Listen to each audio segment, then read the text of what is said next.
this guy is not a chicken. We are going to be talking all about chickens today. But we're going to wait for folks to tune in and then go and find the chickens who walked away from me right before this started in true chicken form. So, hello everybody, welcome. We're so excited to have you joining us this afternoon. And we are going to give it a minute, let everyone kind of log in, join us on our live stream, and then we will be saying hello to a few of my absolute favorite sassy residents here at the sanctuary. And if you have any questions about chickens that you are hoping for me to answer today in our virtual sanctuary programming, leave them in the comments, and I will do my best to answer them if possible. We are hanging out in the main barn right now, and while we're waiting for folks to join us, I also want to give a quick shout out to Joanna, who we got a lovely letter from last week. It was very, very sweet. We're so grateful for your support and for just how much you love the work that we're doing here with all of our rescued animals. So thank you for that, Joanna. And I think Lauren had a shout out she wanted to do too. I do. If my friend Margaret is here, who I was just talking to, Margaret was in a group that we worked with for the past couple weeks with the New York City, New York Coalition for Healthy School Food. And they had a summer program that we did some tours with that we just finished up. So if you're there again, hi Margaret. And we're getting all the regulars in at this point. We got Sean saying hi, we got Janine saying hi, we got Diane saying hi, we got Bill, we got Sherry. Hello everyone. All the regulars are here. Thank you. And if we have any regulars or newcomers who are in our states that are still doing, Lauren's telling me that Stewie's blocking the view here. I'm gonna see how much Stewie will let me rest my whole weight on him. The verdict is he's only allowed to rest his weight on me, isn't it? Yeah, that's the verdict.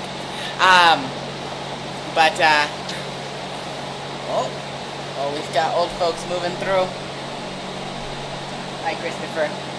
We are going to be checking in with the chickens in a second. But if you are in a distance learning state, as we move into the fall semester, or fall quarter, depending on how your school's doing it, and you are looking for either for your own students as a teacher, some extra activities that you can make a part of your classroom experience, or are looking for a field trip to suggest to your school for your kids to make that distance learning a little bit more engaging, we're going to be doing field trips, virtual field trips, and classroom series all fall and into the winter, and you can check out all of that on CAS Live. So share us with anyone who you think might be interested and benefit. We want to continue to bring all of our lovely rescued friends to folks. Now, do we have folks here? We should start with the chickens, huh? We do. We do have people. Where'd the chickens go? They've wandered. Where did the chickens go? I'm sorry. Oh, Bertha, it's okay. The sheep who just moved a bunch, that was Bertha, and she's pretty shy. So, she's okay. Oh, and that's Talia. Talia always gets a kiss on the head. I mean, how can you not kiss this head? I know, I might have to kiss it. I might have to kiss that head when I'm going by, too. I'm gonna... Caden, are we walking outside to find them, or are we gonna bring them back in here? I just don't want to freak out. Okay, I'm gonna try to be really careful not to scare all the sheep with the camera. Okay, guys. Oh, yeah. Atticus doesn't mind, though. It's okay, guys. That way? Okay. So here we go. We're gonna try not to scare all of the sheep. We'll let them go. Okay, just a moment. So yeah, I mean, we're using a tripod, which is kind of waist height. So the sheep are not huge fans of it. So I'm just trying to be really careful. Trying not to freak them out too much. There we go. Ooh, scout. Alright. Talia, you're beautiful. There we go. Okay, so Caden, where did those chickens go? They're all the way over. They were with the sheep barn. So we are going to say hello to Sidra and Pilar.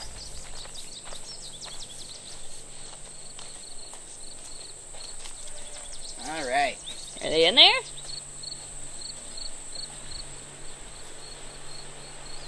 So this is actually where the sheep sleep at night. I don't think the service will carry all the way in here, Lauren. Alright, I'll pause in the doorway. We're going to do like a little chicken scoopy-doo.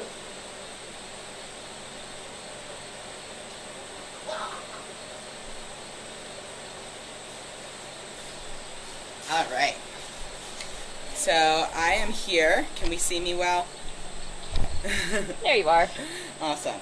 I am here with one of my buddies, Sidra, who enjoys to have her belly rubbed while she's being held.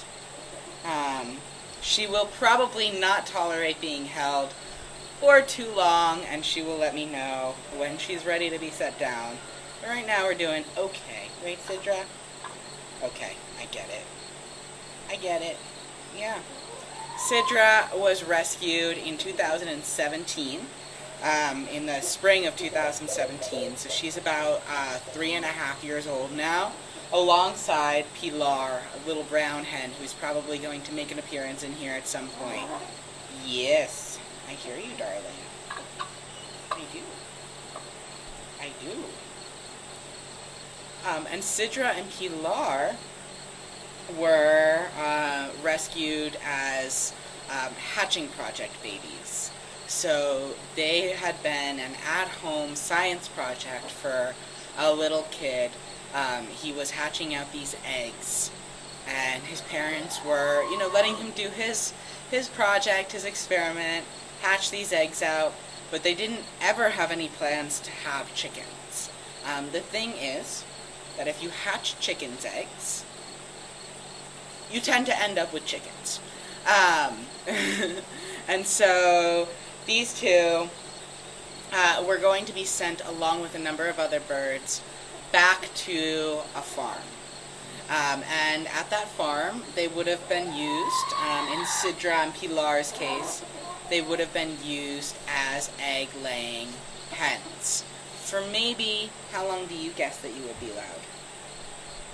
She's like, I don't like to think about it because I've exceeded that amount of time. She would have been on a farm for about 1.5 to 2 years, laying eggs. And so, little Sidra, who is about to get antsy, I think, because her friends are walking out of the field, so we'll see what happens here. I'm going to just keep rubbing your belly and see how it goes. So little Sidra and Pilar got lucky when the boy who had hatched them was really trying to not have them be sent to a farm, because he knew that they wouldn't be allowed to live their full lives on this farm. And a friend of the family went around and found good homes for the birds, but that was an exceptionally lucky situation. And a lot of times we hear about hatching project situations that don't have nearly as nice of an outcome, right, Sidra? Shouldn't have too much to add to this conversation at the moment, but does anyone have any guesses why we might be checking in with Sidra and Pilar and the chickens this week? And if you do, add it to the comments, and then we'll kind of follow up from there. And have we had anything that I should be answering come in, Lauren? Yes, we did. Oh, kind of tying into what you just said. Sean is wondering the typical chicken lifespan in a good environment. That's a great question, Sean. So, wild chickens, they can live anywhere between 10 to 30 years. And wild chickens domestic chickens are descended from these wild birds called red jungle fowl. So estimates on how long red jungle fowl can live tend to range from 10 to 30 years. Pretty wide range there, but you could think like a decently long lifespan. And the thing is, a domestic chicken has a really, really different lifespan depending on what breed they are. So are they the breed like Sidra? Or are they a breed like our Colorado babies? Or are they male or female also has a really, really big impact. So someone like Sidra, who's been bred to lay over, I know, yes. Oh yeah? I stopped petting you. Okay. I forgot. You? I was getting lax. Oh. What are you saying? Yeah. Yeah. Someone like Sidra has been bred to lay over 300 eggs a year. That's a lot. And so it takes a toll on her body. And if she were to still lay that many eggs a year here at Sanctuary, she would likely get sick. And so she might live 6 or so years here at Sanctuary on average. Whereas her friend Sebastian, a little rooster, might live easily over 10 years because he is not laying so many eggs and his body's relatively small. So he's, nice and healthy. He's not really facing any reproductive health issues, and he's not really facing any mobility or heart issues because of his size. And then we have other chickens here who might live like 5 or so years because their bodies grew so big so quickly that it's just harder on their systems.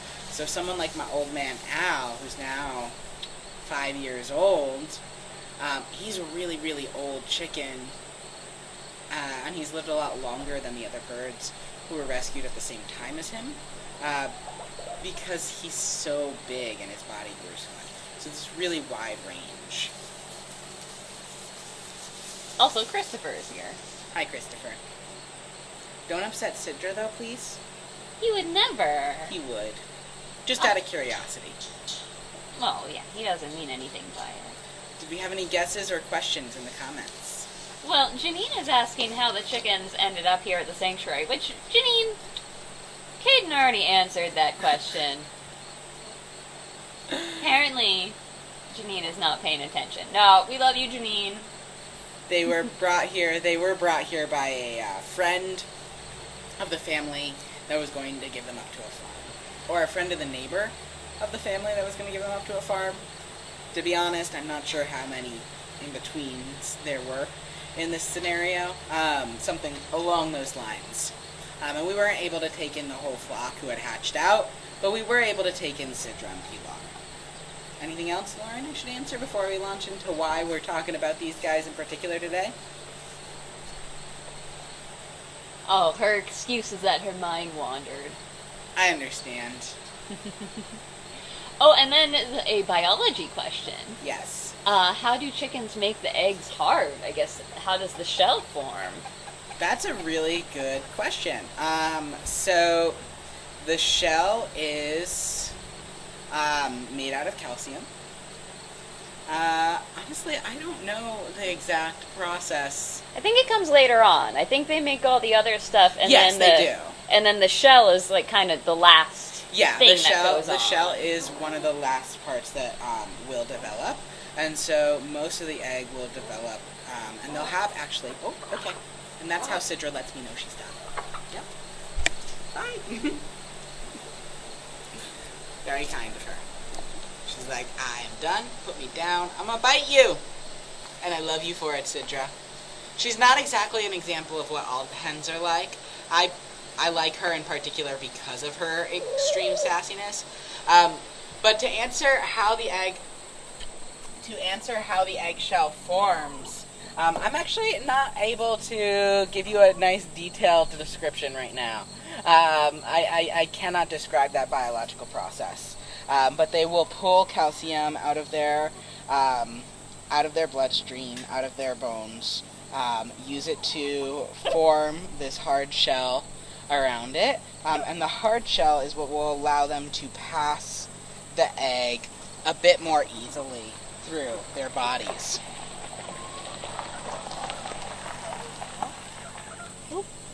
There's a traffic jam over there. Yes. Oh, Sebastian. Off he goes. I love when they run. They look at their little pants on. Cidra's really taking her time for a second there. Why did the chicken cross the road? But this is why we have a 5-mile-an-hour maximum speed limit here.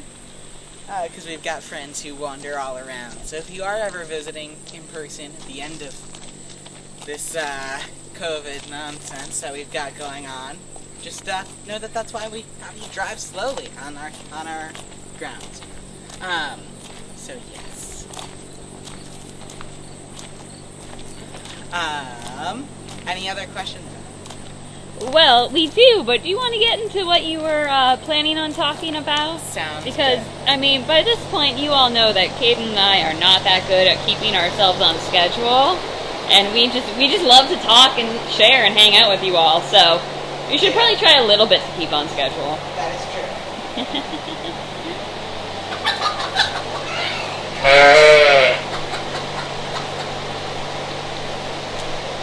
And we're hanging out with Pilar for maybe like 2 seconds here until she also decides. Hi, Christopher. Christopher, what was that? I did say he would upset Sidra before because of curiosity. That was adorable. That was really That was really cute. Oh, Christopher. Pilar does not agree that that was really cute. No. I know. So we're actually talking about our chickens today because, as many of you may have heard, there have been quite a few news stories around chickens being shipped through the mail via USPS, and a lot of folks are realizing for the first time that we ship millions of chickens all over the country through standard US mail. Yes. Sorry, I just wanted to jump in super quick because Sheila asked if Christopher bit the chicken, and no, he did not. He just kind of gave her a little sniff. Yes. So, sorry, Kaden, I just wanted to address that real quick. No, he just gave her a little sniff and then was like, okay, carry on. Yeah, chickens just don't like having much larger animals put their faces in their face. Which is understandable. But it's certainly understandable. But, so we've been seeing a lot of news stories about, in particular right now, these shipments of chicks arriving dead at their final location. And it's truly heartbreaking that we're seeing, thousands of chickens dying in transport all at once. And we wanted to talk a little bit about why this is something that happens, as well as the fact that this actually isn't really something that's very novel or new. It's just something that is right now, understandably, getting quite a bit of attention because the problem is slightly worsened by delays with the post office services, as well as it being a fairly political, the USPS just being surrounded in political controversy at the moment. And so we're hearing more about this, but this is something that has been going on for decades and decades, and is something that sanctuaries are often dealing with every year. And in fact, at the beginning of this year, in the spring, we got a call from a USPS employee who left us a voicemail about their USPS office, and they were begging us essentially to see if there was anything we could possibly do about all of these chicks who were being left at the post office who weren't being picked up by Handsome. Can we see Christopher? Now we can. You He's like, I don't understand why we're hanging out with chickens when I should be the star of the show always. Bye, handsome. Hi, Christopher. I love that cheer. We heard that, I think. I don't know if you could hear him Bob, but we certainly heard it here. We got this call from a USPS employee who was saying essentially that there were more than usual. There were a ton of little baby chickens who were being left behind in the post office, who hadn't been picked up by the people who ordered them, who were in boxes that had tipped over.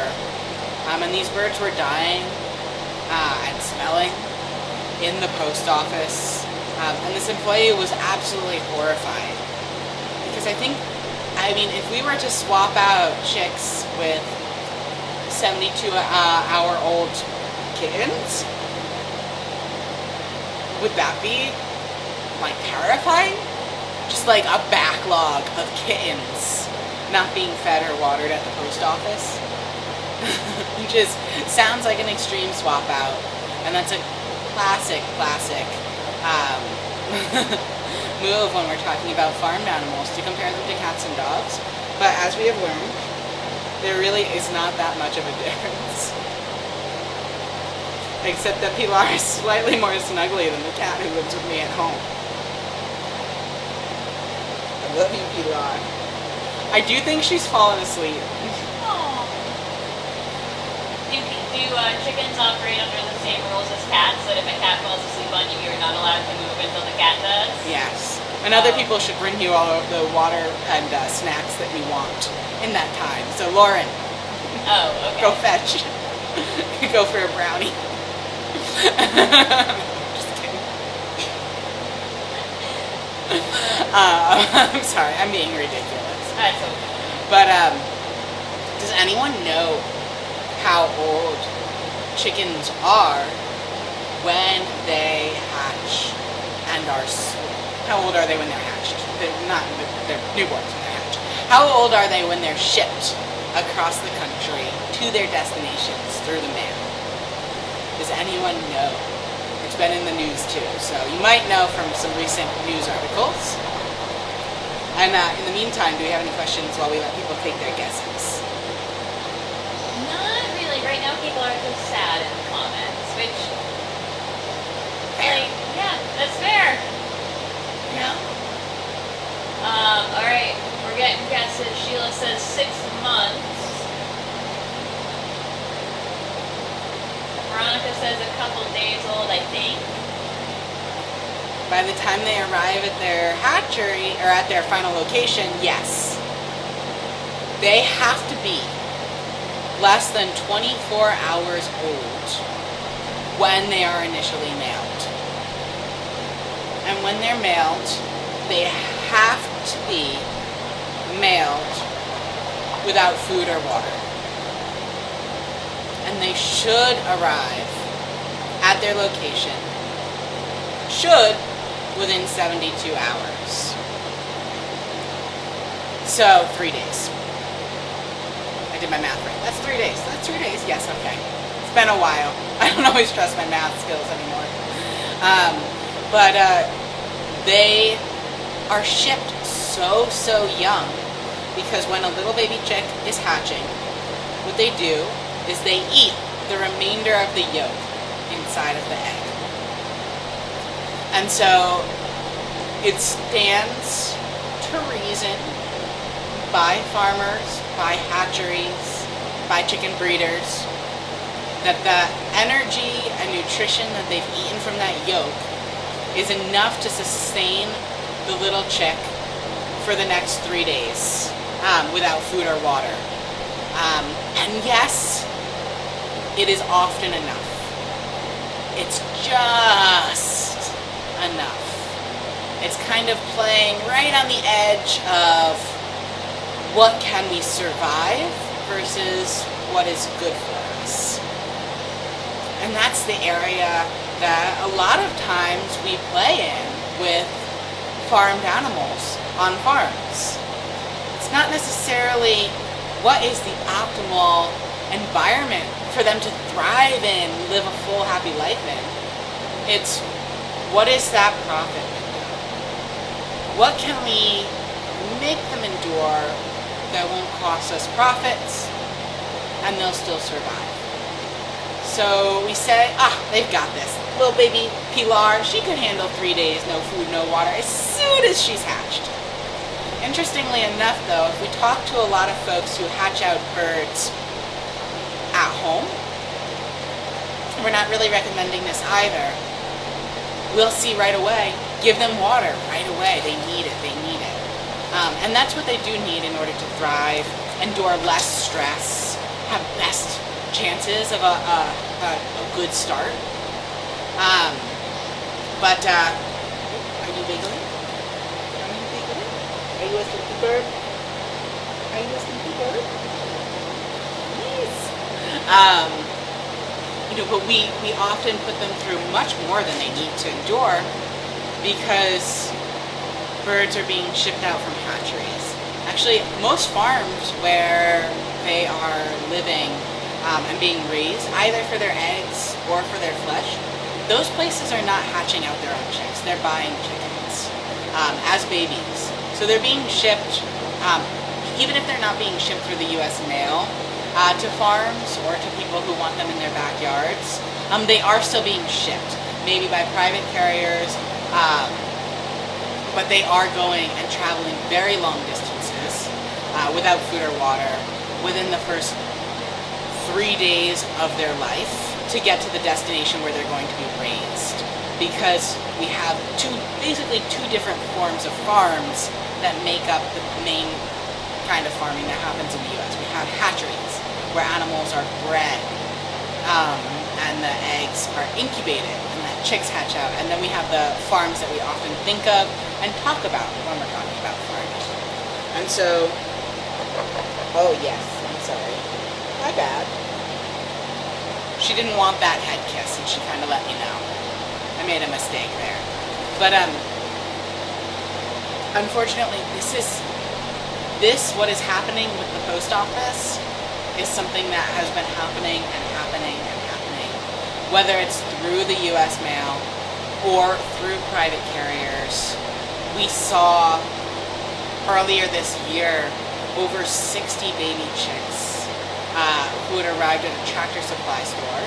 We saw them pass away very, very quickly. They had something called, a lot of them had something called pasty butt, which is caused by the stress of so much travel.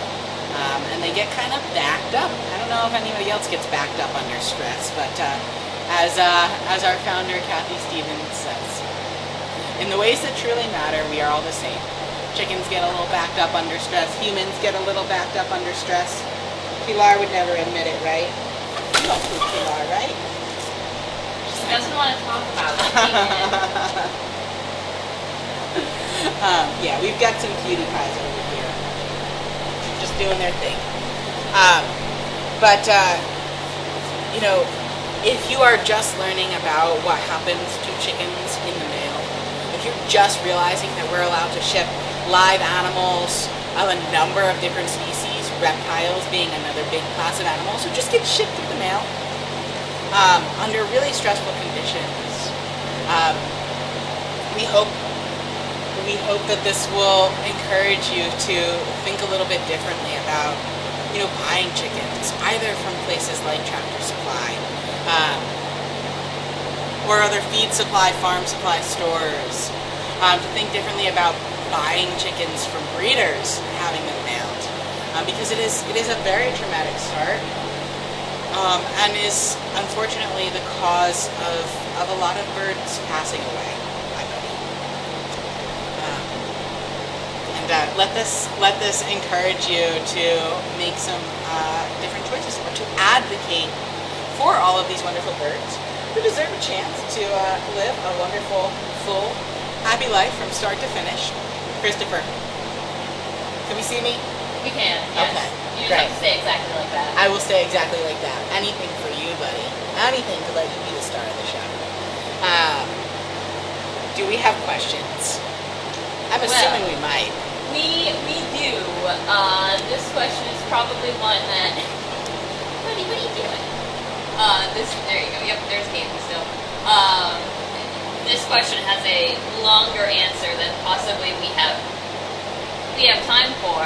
Yes. But Heather is saying, I've read that farmers guarantee hens over roosters. How do they do that, and how is that possible? That's because we are kind of bumping up on time here. That is a very good question.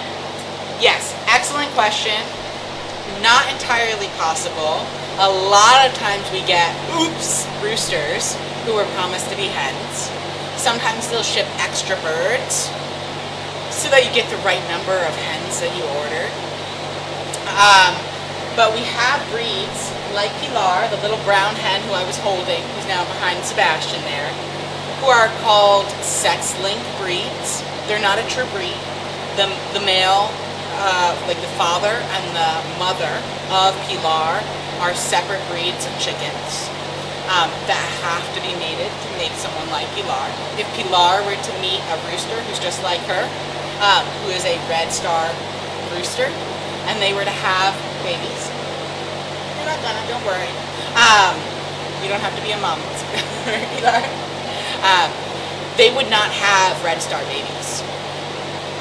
So you take two different kinds of birds, and they will have the rooster babies look different than the hen babies. So they'll sort them out in that first 24 hours. That's the short answer. But there are a lot of mistakes. There's a lot of really complicated stuff that goes into how we raise chickens and breed chickens here in the US and around the world. And actually it brings me to a really great point, which is that we're going to be continuing to do our virtual sanctuary programming for a while now. Now that the Go games are wrapped up and we're kind of focusing in on some topics that we don't get to dive in depth on our regular tours.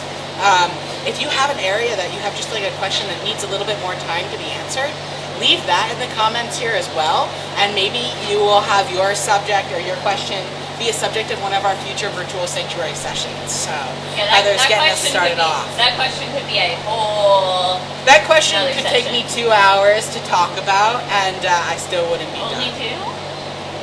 2? Oh, also sheep are here. I'm so happy. I love a good Talia head. Oh. Lauren is getting Snuggles behind the camera as well. Nina, who was just drinking water and then just shoved her head into like my armpit when her nose is all wet. Did we have any other questions? Well, Nina's also kidding me. She's a brat. We love the sheep. Okay. Super quick. How do eggs end up that shape?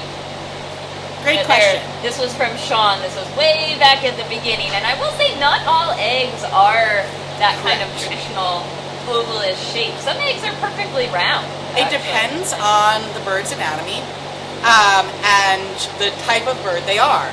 So you tend to have,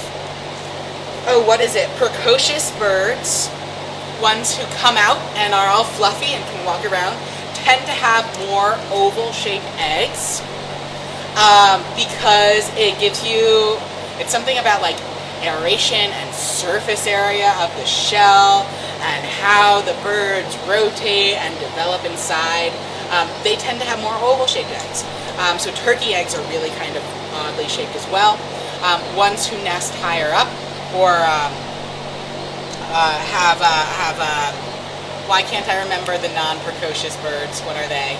You know, the not so cute ones. Oh, that's the ones who come out all naked and you know. Like artificial? What are they? Yes, altricial. They're more likely to have much rounder eggs, and I totally forget why. But it's just evolution in the bird's body. It's like, why are our heads the shape that they are? How do they get that way? Just our genetic code, in short. And round things are easier to make than square things, and certainly easier to get out of one's body. No square eggs. Yes. Deeply unpleasant thought. Any other questions before we wrap up? Well, Nina is trying to be the assistant camera person, and I am getting beat up by Stuart right now. So I'm trying to check the questions. Mostly right now everyone is just adoring the sheep. Because every episode ends up really being about the sheep, whether we intended that or not.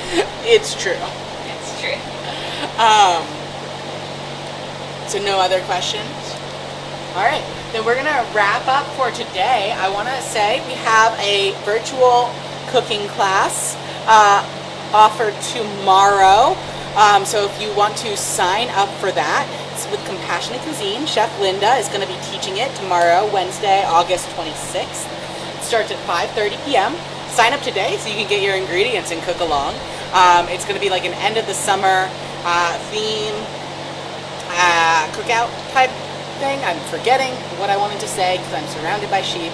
But there's a really awesome vegan kebab recipe in there that looks delicious. So check it out. Sign up if you want to follow along. Thank you for continuing to follow us. And I feel like I had one more announcement. So I'm actually going to be that person who checks and makes sure I'm not missing my announcement. No, I got everything actually because I added my other bonus promotion of sign up for field trips here in the middle. But yeah, continue thinking about us for field trips, for distance learning in school. And we'll be back here on Thursday. Will we be with the pigs? Maybe. Will the pigs be getting hoof trims and we can't join them on Thursday? Maybe. So we're not sure who you'll be visiting with, but it will definitely be with Lauren as your host. And we can't wait to see you on Thursday at 1 p.m. Thanks so much for tuning in, everyone. And have a great rest of your Tuesday. Bye. Bye, everybody. Thanks so much. See you next time.